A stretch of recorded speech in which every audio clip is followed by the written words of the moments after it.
I received a call from the bank. Sir, I discovered your wife is here with a man who looks like you. I replied, that's impossible. She's traveling for work. The manager said, please come immediately. Before we continue, subscribe to the channel and tell us in the comments what city you're watching us from. Sir, I've discovered it's not you. Your wife is here with a man who looks like you. Those words came from the phone like a direct punch to the gut. It was Herminia, the bank manager, the same woman who'd been helping me for 15 years. Her voice sounded tense, controlled, but there was real urgency in every syllable. Impossible, I answered immediately. She's traveling for work. She left 3 days ago for a training.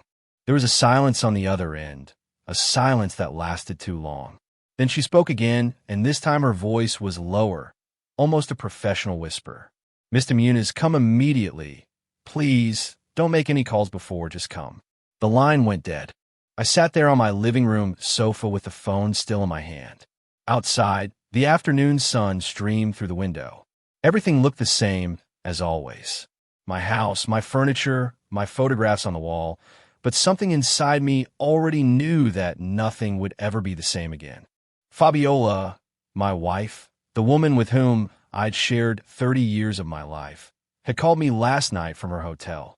She told me she was tired, that the training was intense, that she missed me. Her voice sounded normal, sweet, even. How could she be at the bank? And who was this man who looked like me? I stood up, my legs trembling. I fumbled for my truck keys with clumsy hands. Everything seemed unreal, as if I were watching my own life from the outside. I left the house without closing the door properly. It didn't matter. The only thing that mattered was getting to the bank. As I drove through the familiar streets, my mind started working at full speed. I remembered details, little things that meant nothing at the time. Fabiola reviewing papers in the early morning. Fabiola speaking softly on the phone and hanging up when I entered the room. Fabiola insisting I signed some routine documents a month ago. It's just to update the insurance. Honey, don't worry. I signed, I trusted. Why wouldn't I trust? The bank was 20 minutes from my house, but that day the journey felt eternal. Every red light was torture. Every slow car in front of me was an unbearable obstacle.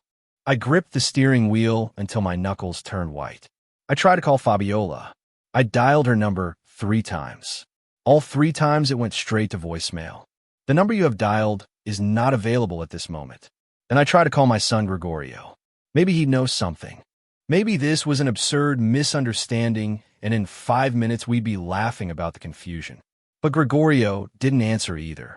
And there, in the middle of traffic with the sun beating down on the windshield, I felt the first chill of real fear, not confusion fear.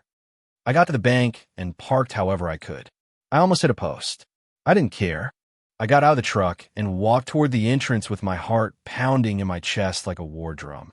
The bank was quiet, a few people at the ATMs, a young couple filling out forms. Everything was absolutely normal, but I knew that inside, in some office, something was happening that wasn't normal at all. Herminia saw me enter. She was waiting for me by the reception desk. When our eyes met, she nodded slightly and walked towards me. Her expression was grave. Mr. Muniz, thank you for coming so quickly. Come with me, please. She didn't say anything else. She didn't ask questions. She just led me down the hallway to the private offices. My legs moved on their own. My brain was elsewhere, trying to prepare for whatever I was about to see. Herminia stopped in front of a closed door, turned to me, and spoke in a low voice. They're in there, your wife and the man. I told them I needed to verify some additional information and for them to wait. They don't know you're here. What were they trying to do? I asked. My voice came out hoarse. Herminia took out a folder of documents and showed them to me. I recognized some forms, property transfers, changes of ownership, authorizations for account movements. There were amounts written there, large figures, very large. They were trying to transfer your 2 properties to your wife's name. They also wanted full access to your savings and investment accounts. They brought notarized powers of attorney, IDs, all the necessary paperwork. How much money? I whispered. $280,000 in accounts. And the properties are valued at about another $400,000. Almost $700,000. Everything I had worked for in my life, every extra hour, every sacrifice, every difficult decision, it was all there in those papers, ready to disappear. Why did you suspect? I asked. Herminia looked me in the eyes because the signature wasn't exactly the same as the one we have on file. And because when I asked the man for his date of birth, he hesitated for 2 seconds before answering. You would never hesitate about that, Mr. Muniz. I felt a mixture of gratitude and horror. If this woman hadn't been paying attention, if it had been a different day, another less careful employee, I would have lost everything and I wouldn't have even known until it was too late. Are they alone in there? Yes. I asked them to wait while I checked with the notary, but instead I called you. I looked at the closed door. On the other side was Fabiola, my wife, the woman who slept next to me every night, and a stranger who was pretending to be me to steal my entire life. What do you want me to do? Asked Herminia. I took a deep breath. My hands were shaking, but my voice came out firm. Open the door. Herminia put her hand on the doorknob and looked at me one last time. I nodded. She opened it.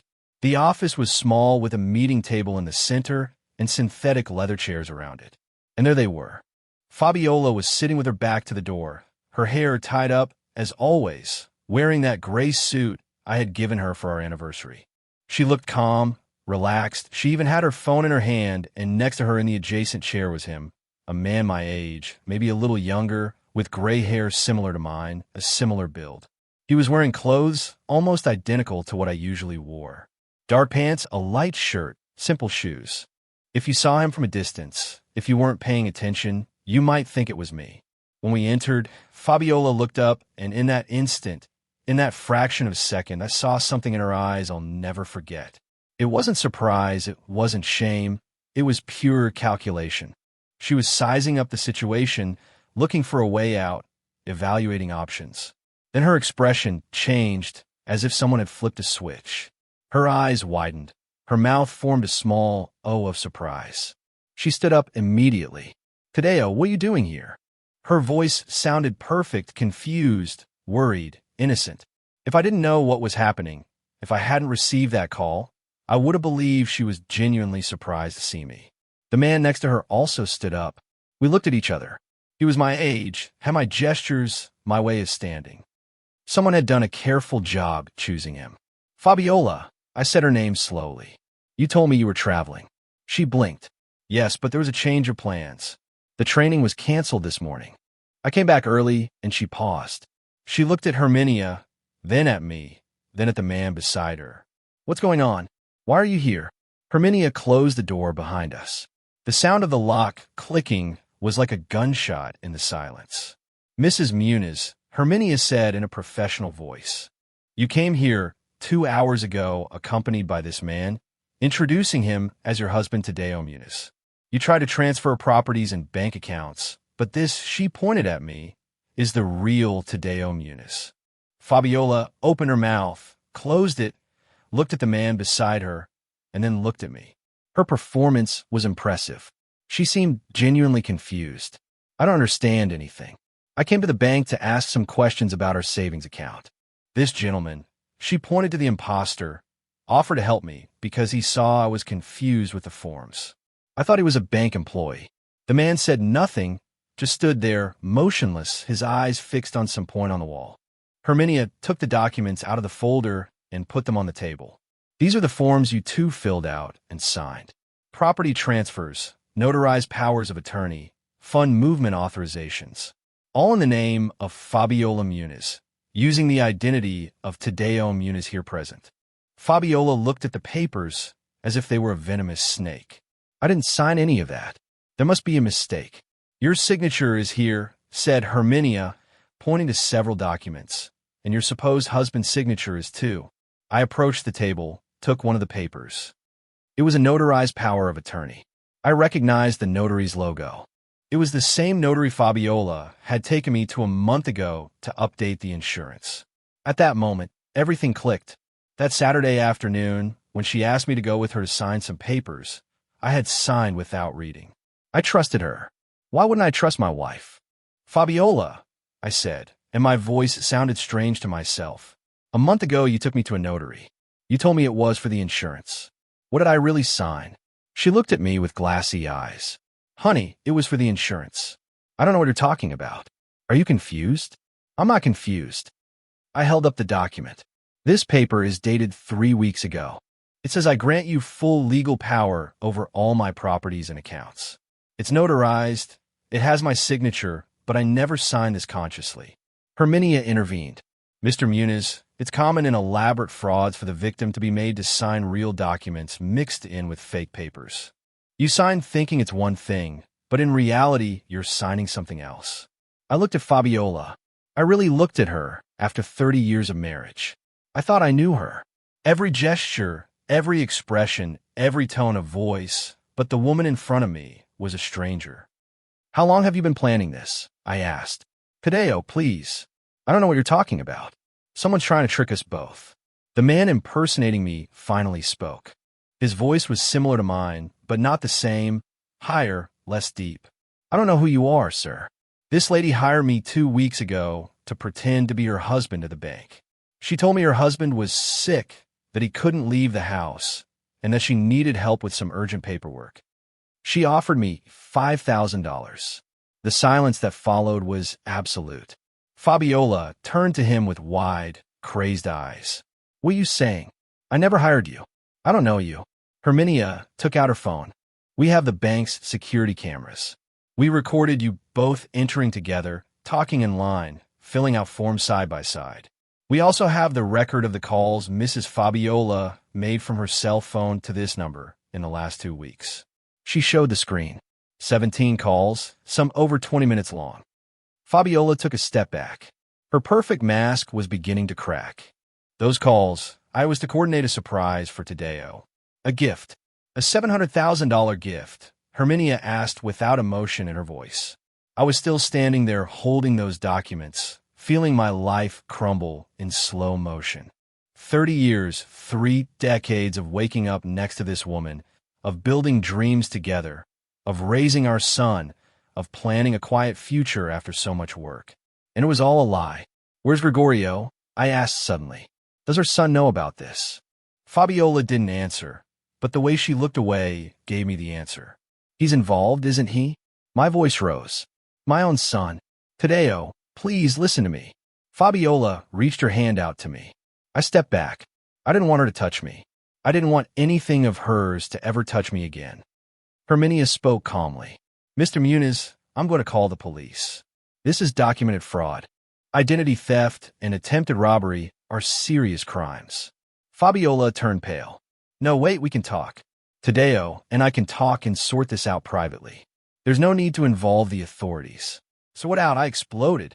Sort out that you try to rob me of everything. Sort out that you brought an imposter to replace me. Sort out that you lied to me for months, maybe years. She started to cry, real tears running down her cheeks. But I couldn't believe anything that came from her anymore, not even her tears. Herminia picked up her phone and dialed a number. Fabiola watched her with wide eyes, tears still falling. But now there was something else in her expression. Real panic. Wait, Fabiola said in a broken voice. Please, wait a moment. Herminia paused before pressing the last key. She looked at me. The decision was mine. I should have said yes, call the police immediately. That was the logical thing, the right thing, what any sane person would do. But there was something I needed to know first, something that was burning inside me. Why, I asked. My voice came out so low, I almost didn't recognize it. 30 years, Fabiola. 30 years together. Why? She wiped her tears with the back of her hand. The imposter remained quiet in his chair, looking at the floor, as if he wanted to disappear. You wouldn't understand, Fabiola whispered. Make me understand. There was a long silence. Herminia was still standing by the door, waiting. Time seemed to have stopped in that small office. Finally, Fabiola spoke. I'm tired, Tadeo. Tired of living with the bare minimum. Tired of saving every penny. Tired of hearing you say we can't travel because we have to save for the future. What future? We're already 67 and 52. How much time do we have left? Her words hit me like stones. I worked my whole life to give you security, so you wouldn't lack anything. I didn't lack anything basic, she replied, and now her voice had an edge I'd never heard before, but I didn't have anything extra either. Nothing special. My friends travel to Europe, they go on cruises, they buy nice clothes, and me, what do I have? A modest house and a husband who counts every dollar as if it were the last. I stared at her, unable to believe what I was hearing. I paid for that modest house with 20 years of work. Every brick has my sweat, and that money you're so bothered by me saving is the result of sacrifices I made for this family. Sacrifices nobody asked you to make, said Fabiola. You decided to live like that. I didn't. Herminia cleared her throat uncomfortably. Sir, ma'am, maybe this conversation should continue at another time and place. But I couldn't stop. I needed to get out everything I was feeling. And Gregorio, our son, also thought he deserved my money without working for it. Fabiola pressed her lips together. She didn't answer. Tell me the truth. How long have you been planning this? Months, years. 6 months, she finally admitted, and her voice sounded tired. Gregorio has debts, a lot of debts. Investments that went wrong. He owes money to dangerous people. He came to me crying, saying he needed help or he'd lose everything. And your solution was to rob me. It's not robbing if it's family. Fabiola exploded. He's your son, Taddeo. Your only son. Were you going to let him sink? Were you going to leave me with nothing? I shouted. When did you think about me? What was going to happen to me when I discovered I had no house, no money, nothing? Fabiola looked at me coldly. The plan was to tell you that you had signed everything during a bout of confusion, that you were losing your memory. Gregorio had a doctor ready to diagnose you with cognitive decline. We were going to put you in a home, a nice, comfortable place. You would have been well taken care of. The horror of her words left me breathless. They didn't just want my money, they wanted to lock me up, take away my freedom, my dignity, my entire life. A home, I repeated.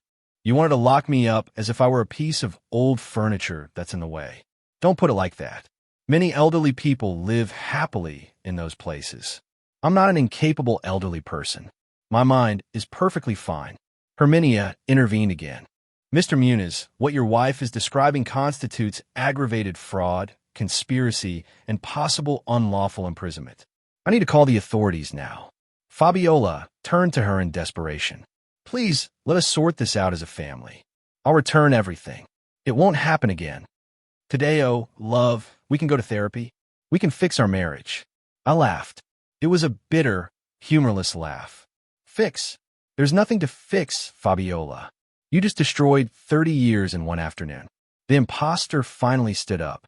Can I go? I just did what I was paid to do. I didn't know it was illegal. Herminia stopped him with a gesture.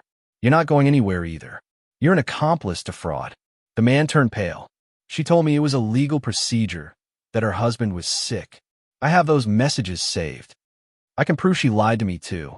Fabiola shot him a death glare. Shut your mouth, Daniel. So he had a name, Daniel, a man who sold his face and his identity for $5,000. I wondered how many times they'd met, how many times they'd rehearsed this farce, how much time Fabiola had spent with him while I thought she was shopping or visiting friends.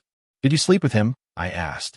I don't know why that question came out of my mouth at that moment, but I needed to know. Fabiola looked at me with disgust. Is that what you're worried about now, my fidelity? We're talking about money, Taddeo, not feelings. We're talking about betrayal, about all possible forms of betrayal. Herminia finally pressed the call button. That's enough. Police, please, I need to report an attempted bank fraud in progress. Fabiola slumped into the chair, defeated. Daniel started breathing rapidly, as if he were about to have a panic attack, and I stood there, holding those fake documents, feeling every passing second pull me further away from the life I had known. Herminia gave the bank's address and a brief explanation of the situation. She hung up and looked at all of us. The police will be here in 10 minutes. No one leaves this office until they arrive. The next 10 minutes were the longest of my life. Fabiola cried silently. Daniel trembled visibly. Herminia reviewed documents with a professional expression, and I simply existed in a space between rage, pain, and disbelief. I thought about all the mornings I woke up next to Fabiola, all the times I hugged her and told her I loved her, all the sacrifices I made thinking I was building a future for us. About every decision I made, believing we were a team, all a lie, or worse than a lie, a truth that had rotted from the inside. I thought about Gregorio, my son, the boy I raised, educated, supported at every stage of his life. Now it turned out that same son had conspired with his mother to rob me and lock me up, to erase me from my own life. Herminia broke the silence. Mr. Muniz, when the police arrive, they'll take your statement. I need you to be prepared to show your identification, answer questions about your mental state, and confirm that you never consciously authorized these transactions. I nodded without a word. I also need to ask you something important, Herminia continued. Do you want to press charges against your wife and this man? You have the right to drop the charges if you prefer, although the bank could also proceed independently for the attempted fraud on our premises. I looked at Fabiola. She looked up at me with red, swollen eyes.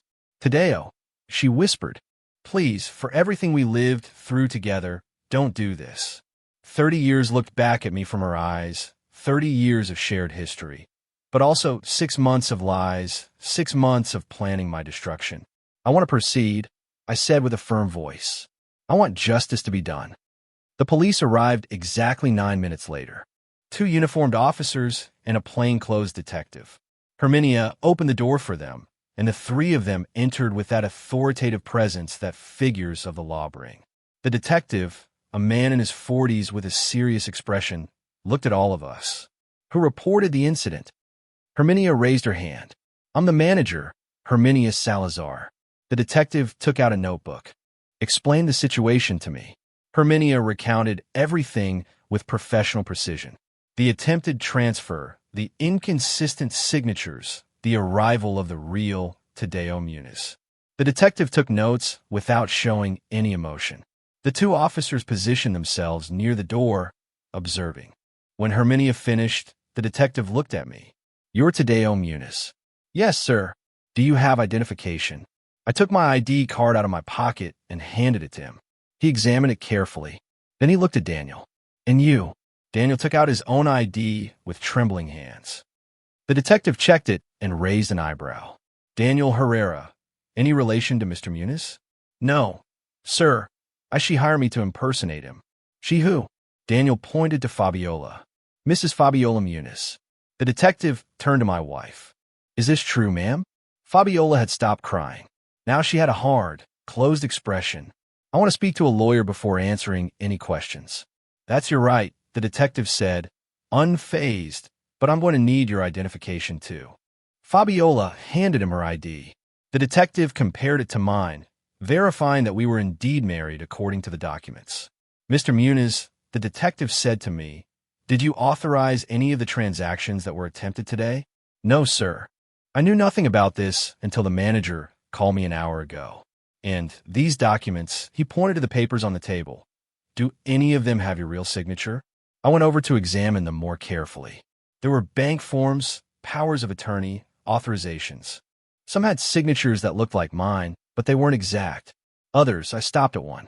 It was the document from the notary from a month ago. That signature was mine, completely mine. I did sign this document, I admitted, but I was told it was to update an insurance policy. I didn't know I was granting legal power over my properties. The detective took the paper and studied it. Who told you it was for insurance? My wife. Fabiola shot me a venomous look, but said nothing. The detective continued asking me questions. Where I lived, how long I'd been married, if I had children, what properties I owned, how much money I had in the bank. Every answer I gave, Herminia corroborated with the bank records. Then he questioned Daniel. The man completely broke down. He confessed that Fabiola had contacted him 2 months ago through an acting agency. She offered him $5,000 to pose as her husband for some legal paperwork. She told him I was sick, that I couldn't leave the house, that it was a way to help me. She showed me photos of you, Mr. Muniz, Daniel said, looking at me with pleading eyes. She made me study your way of walking, talking, dressing. We had 6 meetings where she taught me how to be you. I thought it was for a surprise, something legal. I swear. Did she pay you in advance? The detective asked.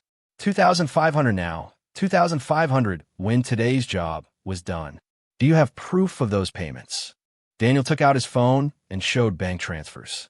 Indeed, there was a payment of $2,500 from an account in the name of Fabiola Muniz. The detective took photos of the screen, then turned to Fabiola. Mrs. Muniz, anything to say? She kept her lips pressed tight. Lawyer, I want a lawyer. Very well. The detective motioned to the officers. Mrs. Fabiola Muniz, you're under arrest for attempted fraud, document forgery, and conspiracy. You have the right to remain silent. As they read her rights, one of the officers helped her to her feet and handcuffed her. Seeing her like that, with her hands cuffed behind her back, being treated like a criminal, gave me a strange feeling. I didn't feel satisfaction, nor pity, just a huge emptiness. Daniel was also handcuffed, though he kept talking, trying to explain, to convince everyone that he was just another victim. The detective approached me. Mr. Muniz, I need you to come to the station to make a formal statement. We're also going to need copies of all these documents. Herminia intervened. I already have everything scanned and backed up. I can send you the digital files immediately. Perfect. Do you have the security camera recordings? Yes, from the moment they entered until now, everything is saved. The detective nodded, satisfied. Good work, ma'am. Your call prevented a major fraud. Herminia looked at me. I just did the right thing, Mr. Muniz. I'm very sorry for what you're going through. I thanked her with a nod. I had no words to express what I felt for her. If she hadn't been so careful, so attentive, I would have lost everything. They took Fabiola and Daniel out of the office. My wife looked at me one last time before going through the door. There was no longer any pleading in her eyes, just pure resentment. I was left alone in the office with the detective. He closed his notebook and spoke to me in a more human, less official tone. Mr. Muniz, I'm sorry to tell you that this is probably just the beginning. You're going to have to review all your documents, all your accounts, all your properties. If your wife was planning this for 6 months, it's possible she made other moves you're unaware of. His words fell on me like ice water. What kind of moves? Small transfers that go unnoticed. Sales of valuables, loans in your name, credit cards you didn't apply for. I've seen cases like this. When someone plans a fraud of this magnitude, there are usually many layers. I felt my legs weaken. I sat in one of the chairs. I don't even know where to start. Start with the basics. Review your bank statement from the last 6 months. Verify that all properties are still in your name. Request your credit history and get a good lawyer, because this is going to get complicated. Complicated how? The detective side. Your wife is going to hire a defense attorney. They'll probably argue it was a misunderstanding, that the intentions were different, that you gave verbal consent for some things. They'll try to minimize the charges. And if your son is also involved, as you say, he might show up with his own version of the story. My son, I repeated bitterly. I still can't believe Gregorio is involved in this. Have you tried to contact him? I called before coming to the bank. He didn't answer. The detective jotted something down. We're going to want to talk to him. Do you have his address? I gave him all of Gregorio's information, his address, his phone number, the name of the company where he worked. Every word I said felt like a betrayal, but I had already been betrayed first. One more thing, Mr. Muniz, said the detective. Do you have a place to stay tonight? I don't recommend you go back to your house just yet. Why not? Because your wife has a key, and even though she's arrested, she can post bail in a few hours. We don't know how desperate she might get. Some cases like this end with the person trying to take valuables or destroy evidence. I hadn't thought of that. My house, my sanctuary, suddenly felt unsafe. I have a neighbor, I said. Gloria. She could let me stay. Good. Also change the locks first thing tomorrow morning and, if possible, install security cameras. I nodded, overwhelmed by everything I had to do. We left the bank together. Outside, a patrol car was parked. Fabiola and Daniel were already inside, separated by a partition. I saw the silhouette of my wife through the dark glass. The detective gave me his card. Come to the station tomorrow at 9 a.m. Bring all the documents you can relate it to your properties and accounts. And Mr. Muniz, prepare yourself emotionally. This is going to hurt more before it starts to heal. He left in the patrol car. I stood in the bank's parking lot under the afternoon sun, feeling like my entire life had just exploded. I took out my phone. I had to call someone. I had to process this somehow, but who to call? My friends knew Fabiola. My family knew Fabiola. How was I going to explain to them that my wife of 30 years had tried to steal everything from me? I dialed the number of Gloria, my neighbor. She answered on the second ring. Tadeo, are you okay? I saw you run out a while ago. Gloria, my voice broke. I need help. Gloria opened her front door before I finished climbing the porch steps. Her face was full of concern. She let me in immediately and closed it behind me. Sit down, I'll make you some coffee. I collapsed on her living room sofa. Everything felt heavy. My body, my mind, my soul. Gloria disappeared into the kitchen and returned minutes later with 2 steaming cups.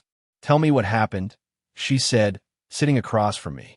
And I told her everything, from Herminia's call to Fabiola's arrest. Gloria listened in silence, without interrupting, her eyes growing wider and wider. When I finished, she was quiet for a long moment. Then she spoke in a soft but firm voice. Tadeo, I have to tell you something, and I don't know if you're going to like it. I looked at her, waiting. I knew something strange was going on. I didn't know exactly what, but there were signs. What signs? Gloria took a deep breath. About 2 months ago, I saw a man leaving your house. It was daytime. You were at the market. I thought he was a repairman or something, but it seemed strange because Fabiola saw him off at the door with a lot of familiarity, as if they knew each other well. Daniel.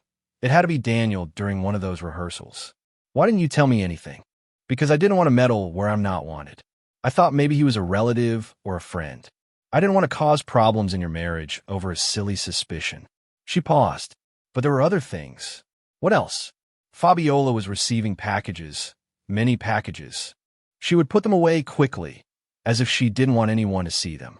And last week, when you said she was traveling, I saw her leave your house very early in the morning, around 6, with a suitcase. I felt my stomach twist. You saw her leave? Yes. She got into a taxi and left. But Tadeo, she came back that same night around 11. I saw her enter your house with her key. What? I stood up. Fabiola was here in the city this whole time. Gloria nodded. The next day, she left early again and came back at night. She did that for 3 days. The 4th day was when you told me she was traveling, so I assumed she had finally left, but now I understand it was all a lie. I sat down again, trying to process the information. Fabiola never went on a trip. She stayed here moving in the shadows, coordinating everything. She probably stayed at a hotel. Or worse, maybe she stayed at Gregorio's house. Did you see Gregorio at my house during these days? I asked. No, but I'm not watching all the time either, Tadeo. I only saw what I saw by chance. Gloria was right. It wasn't her responsibility to spy on my life, but every detail she revealed made Fabiola's plan seem more elaborate, colder, more calculated. There's something else, Gloria said hesitantly. I don't know if I should tell you now that you're already suffering so much. Tell me everything. I need to know everything. 3 weeks ago, I heard Fabiola talking on the phone in your garden. I was watering my plants, and voices carried between the houses. I didn't want to listen, but she was talking loudly, like she was angry. What was she saying? She was saying something like, "Don't worry, in a month all this will be ours. He won't even notice until it's too late." And then she said something about a residence, that they had to wait for the exact moment to move him. Move me, as if I were an object, as if I were a problem that needed to be solved. Are you sure it was Fabiola? Absolutely sure. I'd recognize her voice anywhere. I stared at my coffee cup without taking a sip. It all fit. The plan wasn't just to rob me. It was to completely erase me from my own life. Gloria, can I stay here tonight? The police recommended I don't go back to my house yet. Of course. You can stay as long as you need. I have a guest room ready. I thanked her with a nod. I didn't even have the energy to speak. My phone vibrated. It was a message from an unknown number. I opened it. Dad, it's Gregorio. We need to talk. It's urgent. I felt a mix of anger and pain. My son, my own son. I showed the message to Gloria. She frowned. Are you going to answer him? I don't know. Part of me wants to scream at him. Another part wants to hear what he has to say. Be careful, Tadeo. If he's involved like you think, he might try to manipulate you. She was right, but he was my son. Despite everything, he was my son. I wrote a short reply. Where are you? The answer came in seconds. At my apartment. Please come. I need to explain everything. Gloria looked at me with concern. Don't go alone. If you go, I'll go with you. I shook my head. This is something I have to do alone. But thank you. I stood up. Every muscle in my body protested. I hadn't slept, had barely eaten, and the stress was taking its toll. But I needed to see Gregorio. I needed to look him in the eyes and hear directly from his mouth what role he had played in all this. I drove to my son's apartment in an almost automatic state. I knew the way by heart. I'd been there hundreds of times, helping him move, bringing him food when he was sick, fixing things that broke. I never imagined I'd come here to confront him for betrayal. I knocked on the door. Gregorio opened it almost immediately. He looked terrible. Red eyes, disheveled hair, wrinkled clothes. When he saw me, something in his expression broke. Dad, I walked in without a word. The apartment was a mess. Papers everywhere, dirty dishes, clothes thrown around. Gregorio closed the door and stood in front of me with his hands shaking. I know everything, I said in a flat voice. Your mother's been arrested, so don't waste time lying. He ran his hands over his face. I didn't want to go this far. I swear, Dad. I didn't want to, but it did. And you participated? I had debts, a lot of debts. I invested in a business that seemed safe and lost everything. Then I borrowed money to recover and lost that too. The lenders started threatening me. They said if I didn't pay in 2 months, they were going to hurt me. And your solution was to steal from your father? It wasn't my idea, Gregorio exploded. It was Mom's. She said she had a plan, that we could access your money without you noticing, that it would only be temporary, that we'd pay you back later. Temporary. I laughed humorlessly. The plan included declaring me mentally incompetent and locking me in a home. Gregorio turned pale. I didn't know that. Mom never told me that part. You seriously expect me to believe you? It's the truth. She told me we were just going to transfer some money, enough to pay my debts, that you'd never notice because you have a lot saved. I agreed because I was desperate. Dad, I was scared. I looked at him intently. He was my son. But at that moment, I saw a stranger, a weak man who had chosen the easy path instead of the right one. How much did you owe? $60,000. And how much were you going to steal from me in total? Gregorio looked down. I don't know exactly. Yes, you do. Tell me the truth. Everything, he whispered. Mom wanted access to everything. $700,000. For $60,000 of your debt. Your mother was going to steal $700,000 from me. I didn't know that, Dad. I swear. I don't care if you knew or not, I said curtly. What matters is that you participated, that you decided your problem was more important than my entire life. Gregorio sank onto the sofa, his head in his hands. I'm sorry, I'm so sorry. Do you know what hurts the most? I continued. It's not the money. It's that my own family saw me as an obstacle, as something to get rid of. Did you ever think to ask me if I could help, to come to me honestly and tell me you were in trouble? I was ashamed. Oh, you were ashamed, but not ashamed enough to not conspire with your mother to destroy me. Gregorio lifted his head. He had tears in his eyes. I know there's no excuse. I know I ruined everything, but Dad, you have to understand that Mom pressured me a lot. She told me you were selfish, that you had money saved that you were never going to use, that it was unfair for us to be in need while you were sitting on a fortune. Needs, I exploded. You live in an apartment I helped you make the down payment on. You have a car that I financed. I paid for your entire university education. What needs are you talking about? The debts, Dad. The interest that grows every day, the people threatening me. And instead of coming to me like a man, like my son, you decided to stab me in the back. The silence that followed was heavy. Gregorio was crying openly now, but I felt no compassion, only a huge emptiness where paternal love used to be. Who else knew about the plan? I asked. No one, just Mom and me. And the actor, Daniel. Mom hired him. I never met him in person. When was the last time you spoke to your mother?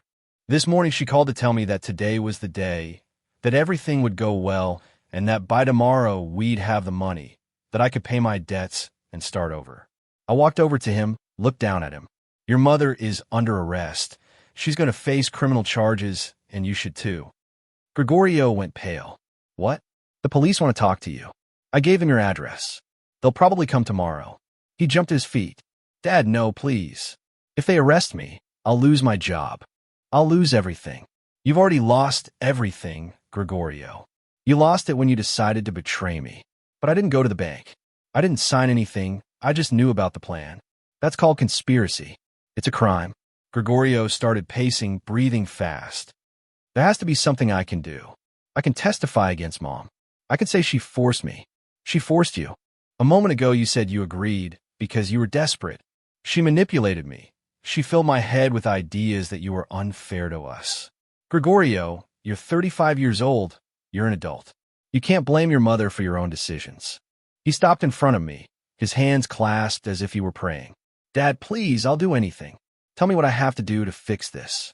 I looked at him for a long moment. I saw the boy he once was, the teenager who hugged me when he won a soccer game, the young man who cried on my shoulder when he graduated from college. All of that was there, somewhere behind those desperate eyes. But I also saw the man who had conspired to rob me, to lock me up, to erase me from my own life. There's nothing to do, I said finally.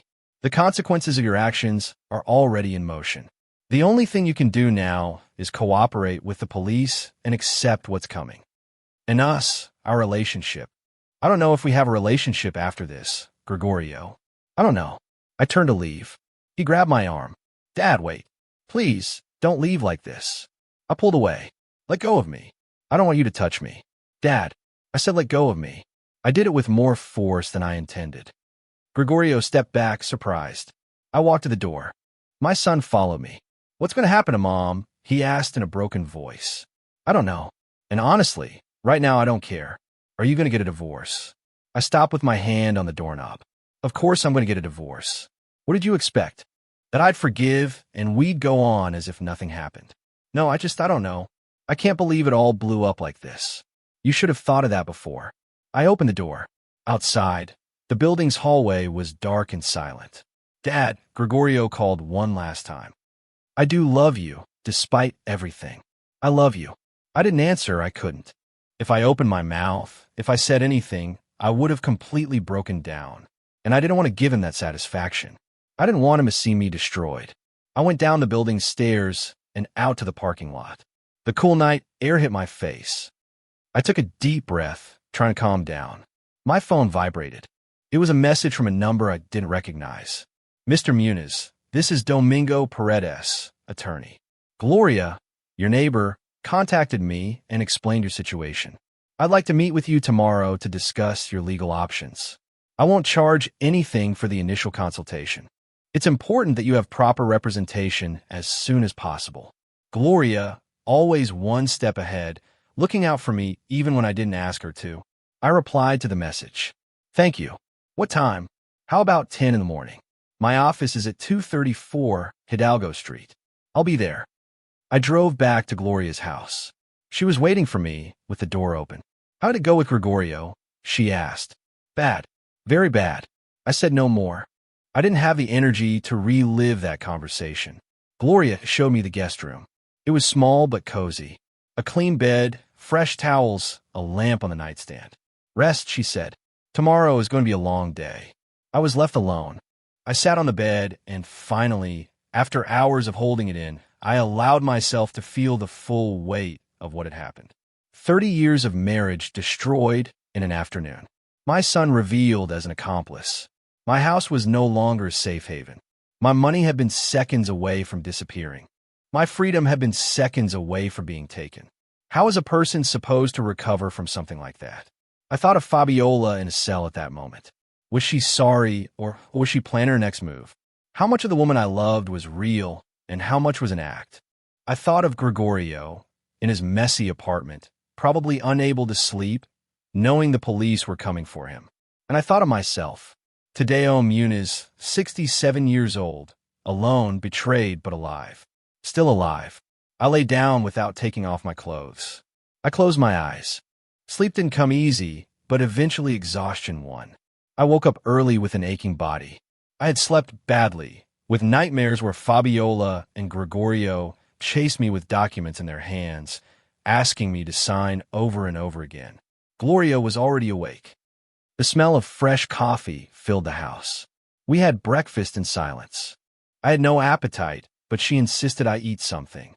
I got ready as best I could with the previous day's clothes. At 9:15, I left for the police station. The detective who had helped me yesterday was waiting for me. He took me to a small interrogation room with a metal table and 2 chairs. Mr. Muniz, I need you to tell me everything from the beginning in as much detail as possible. I spent 2 hours recounting every event from the first moment Fabiola asked me to sign the notary's document to yesterday's confrontation at the bank. The detective recorded everything, took notes, asked specific questions. Did you notice any change in your wife's behavior in recent months? I thought carefully. Now that I think about it, yes, she was more distant. She spent a lot of time on her phone. She went out more often, saying she was going to see friends, and she was more irritable, especially when we talked about money.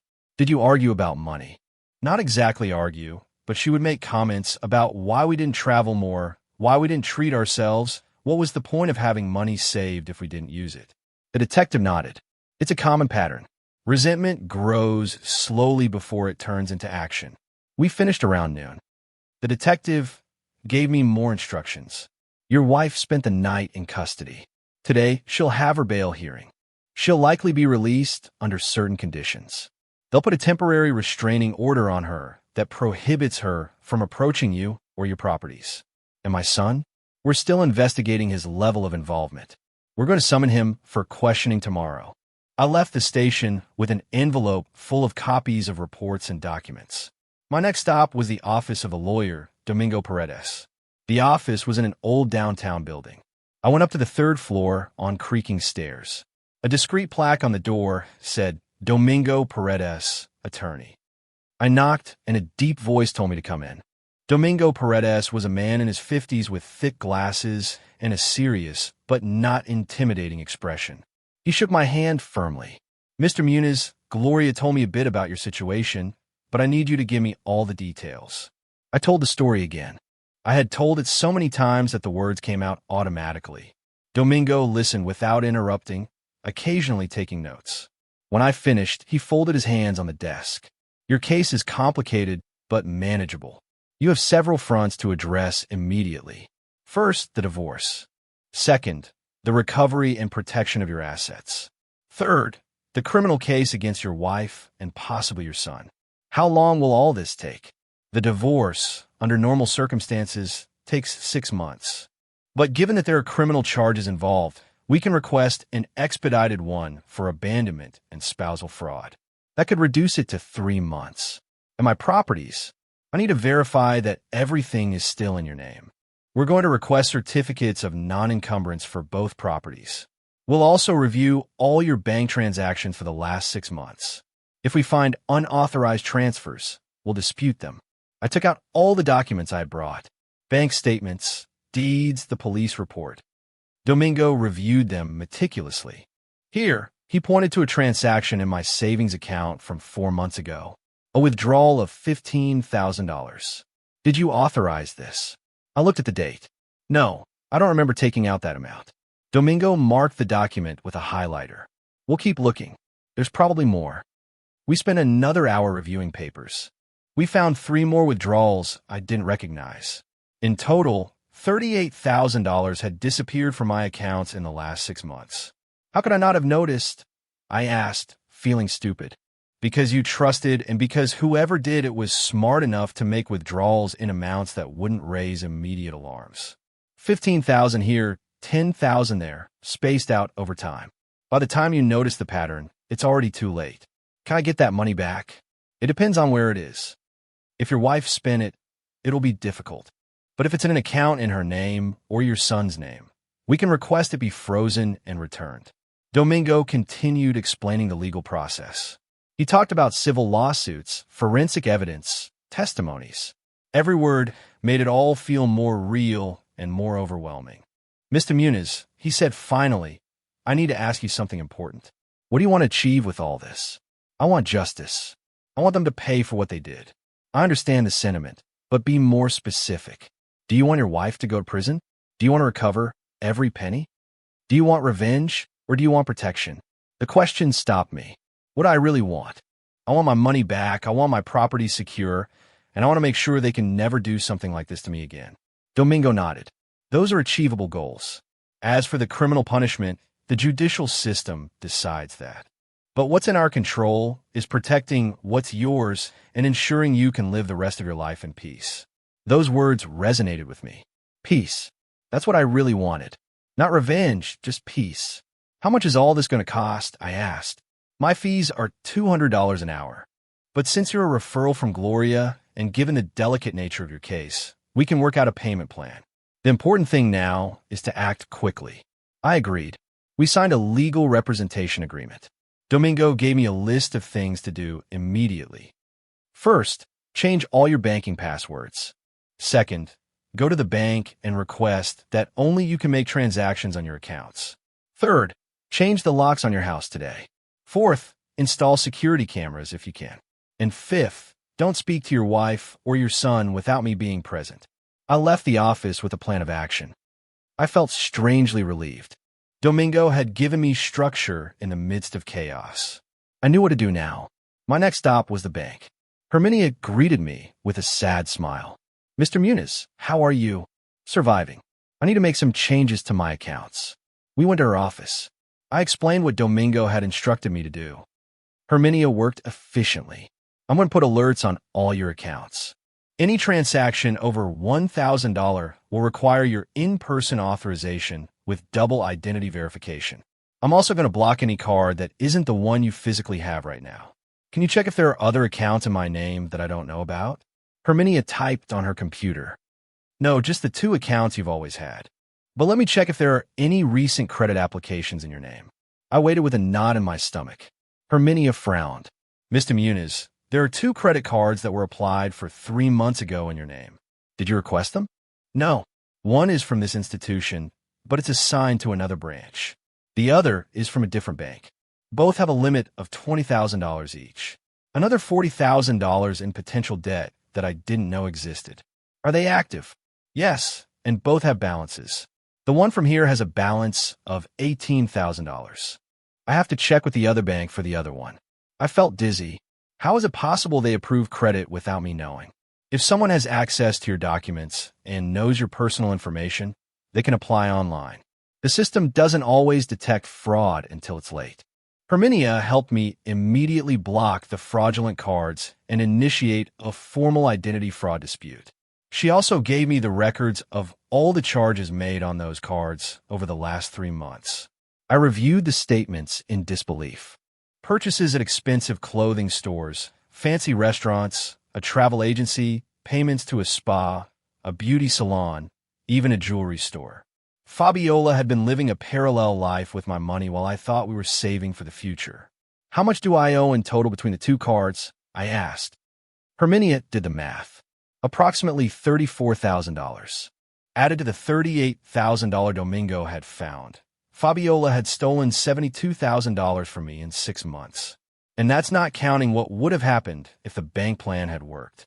I'm going to print all of this, said Herminia. You're going to need it for your legal case. I left the bank with another folder full of evidence. Each document was another stab. Each transaction was another lie uncovered. My phone rang. It was a number from the police station. Mr. Muniz, this is Detective Ramos. I wanted to inform you that your wife has just been released on bail. She paid $50,000. Her son posted the bail. Gregorio had paid his mother's bail. Of course he did.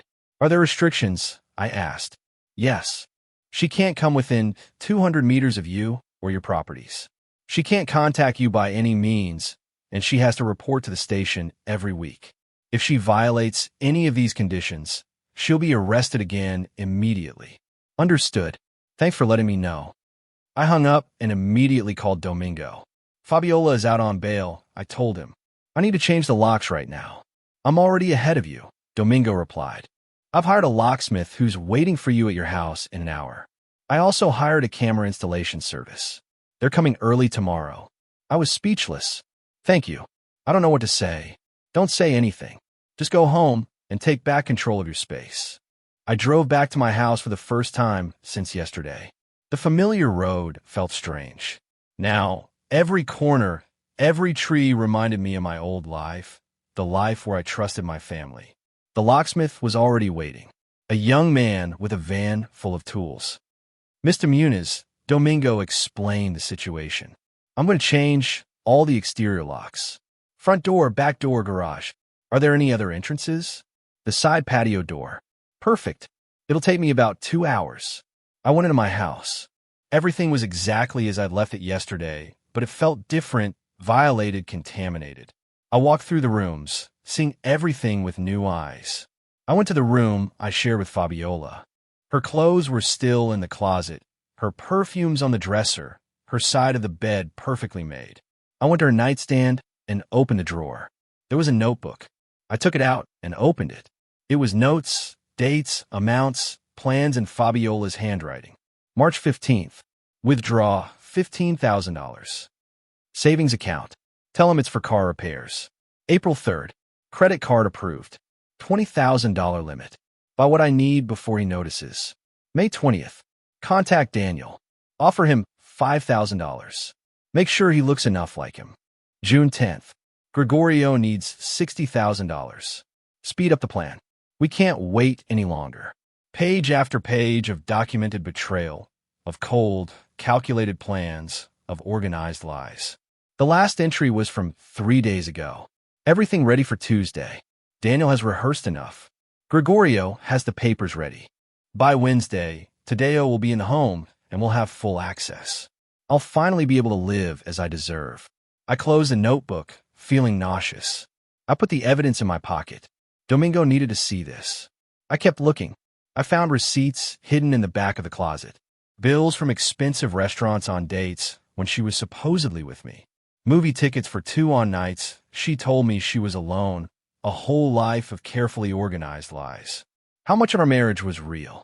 Did she ever love me, or was I always just a means to an end? The locksmith finished his work. He handed me 4 sets of new keys. No one else can get it now, sir. I recommend you don't give copies to anyone for a while. Don't worry, I have no one to give copies to. When he left, I was alone in my house. My house that now had new locks, but was still full of poison memories. I went to the kitchen. Fabiola had left dishes in the drainer, a half-finished cup of coffee on the table, signs of normality from a life that no longer existed. My phone vibrated. It was a message from a blocked number. Tadeo, please, we need to talk. I can explain everything. It's not what it seems. I love you. I've always loved you, Fabiola. I deleted the message without replying. Domingo had told me not to talk to her, and I wasn't going to. Another message arrived. Don't ignore me. 30 years of marriage deserve a conversation. Give me a chance to explain, please. I blocked the number. Immediately, a message came from another number. It's me again. Gregorio lent me his phone. Tadeo, listen to me. I made a mistake, a terrible mistake. But we can get through this. We can go to therapy. We can start over. I blocked that number too. My phone rang. Unknown number. I didn't answer. It kept ringing. Different numbers, over and over. I finally turned the phone off completely. I sat on my living room sofa, the same sofa where I had received Herminia's call yesterday. Barely 24 hours had passed, but my life was completely different. I looked at the walls of my house, the family photos. Fabiola and I at our wedding. Gregorio as child. Vacations that now seemed like scenes from a movie of lies. I got up and started taking them down one by one, not with anger, just with cold determination. I put them in a box. I wasn't going to throw them away yet, but I didn't want to see them either. When I finished, the walls were bare, but they felt more honest that way. I spent the rest of the afternoon cleaning, taking Fabiola's clothes out of the closet and putting them in suitcases, removing her product from the bathroom, her books from the shelves, her things from the kitchen. It wasn't anger, it was survival. I needed to reclaim my space. I needed this house to be mine again. By 7 p.m., I had 6 suitcases and 8 boxes full of Fabiola's belongings. I piled them all in the garage. When the divorce was settled, she could come and get them with a court order if she wanted, but she wasn't going to have access to the house. I made a simple dinner, just a sandwich and coffee. I sat at the kitchen table to eat it. It was the first time I'd eaten alone in my own house in 30 years. The silence was absolute, but strangely, I didn't feel lonely. I felt at peace for the first time in days. My phone, which I had turned back on, vibrated. It was Domingo. How's everything going? Good. Locks changed. House cleaned. I found important evidence you need to see. Perfect. Tomorrow, after the cameras are installed, come to my office. We're going to start preparing the divorce petition. I'll be there. That night, I slept in my own bed, alone, with new locks on the doors, with evidence of betrayal in my pocket, but with something I hadn't felt in a long time.